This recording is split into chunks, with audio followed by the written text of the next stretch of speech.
మన భారత ప్రధాని రాహుల్ గాంధీ గారు వచ్చారు. మన నర్సాపూర్ నియోజకవర్గం నుంచి మనం అందరం అపూర్వ స్వాగతం పలుకుదాం. ఇప్పుడు మన ప్రియతమ నాయకురాలు మంత్రివర్యులు కొండా సురేఖ గారు మరి ప్రజలను ఉద్దేశించి ప్రసంగిస్తారు.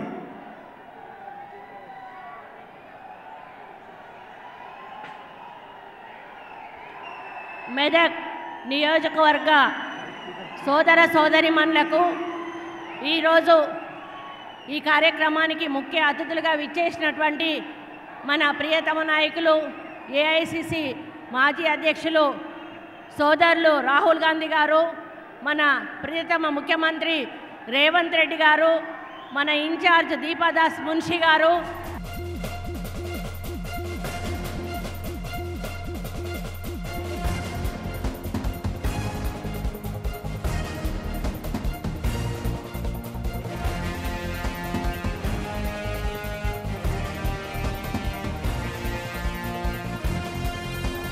అందరూ కూడా ఈ కార్యక్రమాన్ని విజయవంతం చేయడానికి వచ్చినందుగా ముందుగా ధన్యవాదాలు తెలియజేస్తా ఉన్నాను.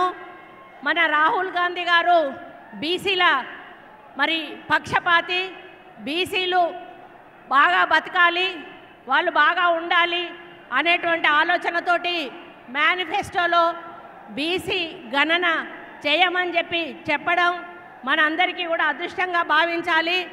మరి ఈరోజు బీజేపీ పార్టీ మైనార్టీల రిజర్వేషన్ తీసేస్తాము అని మాట్లాడుతూ మైనార్టీలను అవమానపరుస్తూ మాట్లాడుతున్న సంగతి మనందరికీ కూడా తెలుసు.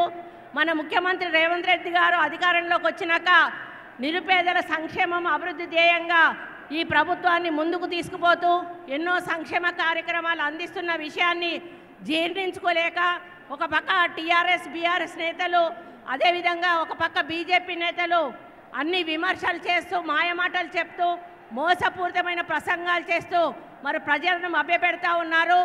కాంగ్రెస్ పార్టీ ఏమీ చెయ్యదు అనేటువంటి మాట మాట్లాడుతూ ఉన్నారు.